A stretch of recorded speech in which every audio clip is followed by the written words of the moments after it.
Hello, friends. I am Mrs. R.V. Mahajan again with you, and today we are going to learn a lesson from my English book 8, Standard 8, Unit 2, 2.2, The House Builder. We are going to learn part 2 today. In the previous part, means in part 1, we learned that the mason wanted to take retirement from his job. We also learned the qualities of that mason. He was a hardworking, he was really a devoted worker, mason. And now he wanted to give up his work. Now, in the second part, we will see what happened. Let us read the lesson. Finally, the contractor convinced the mason to build one last house on a beautiful and convenient site as a special favor. The mason agreed to do so with great reluctance, not too happily either. Now we know that he did not want to work further. But the contractor was so fond of him that he convinced him to do the last favor for him. आता आपण पाहिलं की त्या गवंड्याला काम सोडायचं आहे, त्याला निवृत्त व्हायचं आहे. वर्षानुवर्षे तो एकनिष्ठपणे काम करत होता. अगदी अगदी त्याच्या कामामध्ये निपुण तो होता. कोणत्याही चुका त्याच्या कामात नव्हत्या आणि त्याला त्याच्या कामापासून निवृत्ती घ्यायची होती. आपल्या नातवंडांबरोबर त्याला वेळ घालवायचा होता. आजपर्यंत त्याने जे काम करू शकत नव्हता त्या कामासाठी त्याच्या कुटुंबासाठी त्याला वेळ द्यायचा होता आणि त्याच्या निर्णयावर तो ठाम होता की त्याला निवृत्ती घ्यायची आहे. The contractor also tried to convince him that he should not leave his job. त्या कंत्राटदाराने सुद्धा प्रयत्न केला की याने याचं काम सोडू नये, पण शेवटी त्या गवंड्याने त्याला नकार दिला. अखेरीस त्या कंत्राटदाराने म्हणजे कॉन्ट्रॅक्टरने एक खास विनंती त्याला केली की एक सुंदर आणि सोयीच्या ठिकाण त्याला दाखवलं आणि सांगितलं की माझ्यासाठी तुम्ही हे एक शेवटचं घर बांधा. त्या गवंड्याला त्याने कसं तरी करून तयार केलं आणि इच्छा नसूनही अगदी नाखुशीने तो गवंडी त्या कामाला तयार झाला. आता विद्यार्थी मित्रांनो, जर एखादं काम आपण मनापासून करत नसू तर खरोखर ते काम उत्कृष्ट होतं का, आपलं मन त्यात लागतं का? मग तसंच त्या गवंड्याचं झालं. बघा पुढे काय झालं. The construction started.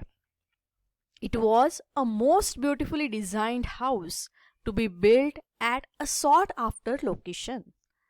हाऊएव्हर the mason could not put his mind and heart in his work. He did his work very roughly and carelessly, without interest or dedication.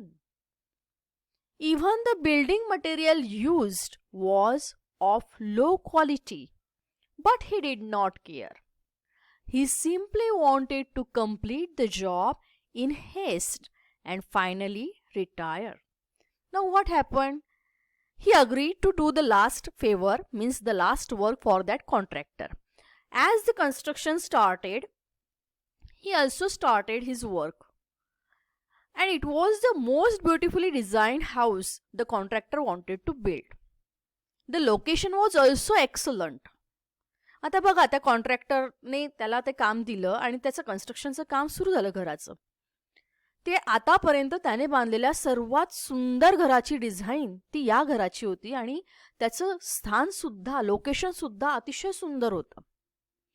हाऊएव्हर the mason did not put his mind in it.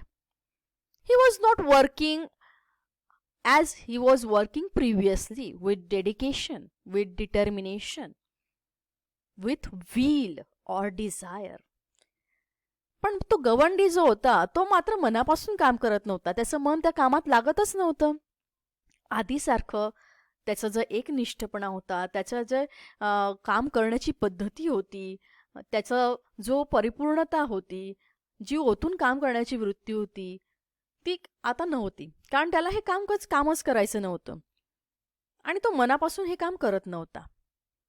Then what happen?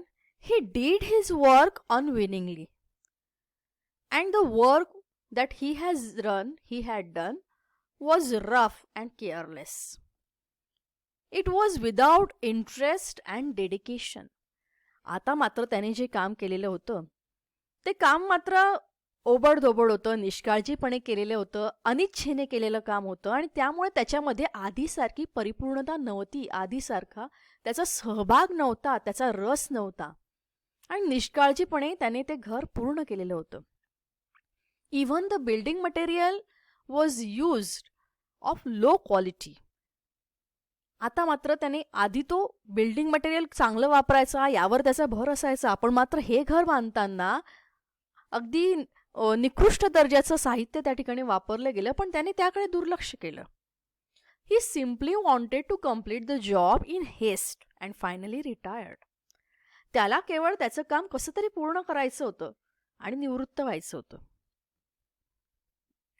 The house was ready earlier than expected. Very roughly made structures, weak walls, poor finish, and did not look as good at all as designed. Now, he took very less time to finish that house. ते घर बांधण्यासाठी, त्याचं construction पूर्ण होण्यासाठी अगदी फार कमी वेळ त्याने घेतला. अपेक्षेपेक्षा अगोदरच ते घर पूर्ण झालं आणि अतिशय ओबडधोबड रचना, कमकुवत भिंती, बिलकुल सफाईदार नसलेलं आणि दिसायला अगदी सुमार असं त्याने ते घर बनवलेलं होतं. आणि तसं पाहिलं तर त्याची डिझाईन सर्व उत्कृष्ट अशी होती, पण तरी सुद्धा ते पाहायला त्याच्या अगोदरच्या घरांच्या तुलनेमध्ये खास नव्हतं. Yet the mason did not care. पण तरी सुद्धा त्याने त्याची पर्वा केली नाही का? कारण त्याला ते काम मनापासून करायचं नव्हतं. तो ते काम अनिच्छेने करत होता. He informed the contractor that the house was ready and he was waiting to hand over its keys to him. As soon as the house complete, he informed the contractor that the house was ready. जसं घर पूर्ण झालं तसं त्याने लागेच ताबडतोब कॉन्ट्रॅक्टरला सांगितलं की घर पूर्ण झालेलं आहे, तुम्ही चाब्या घेऊन जाऊ शकतात.